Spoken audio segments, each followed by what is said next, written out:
বন্ধুরা, আমি আজকে টাটকা কাতলা দিয়ে করে ফেলবো কাতলা ভাপা। তো এবার মাছটা কেটে নিচ্ছি।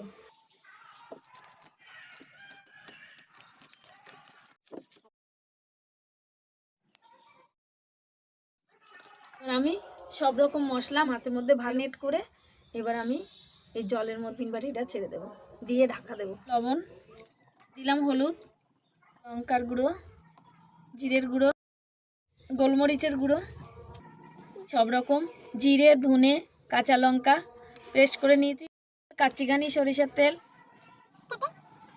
আকাশি লঙ্কা, ভালো করে ম্যারিনেট করে নেব। কাতলা মাখানো হয়ে গেছে, কাতলা ভাপার জন্য পুরো রেডি।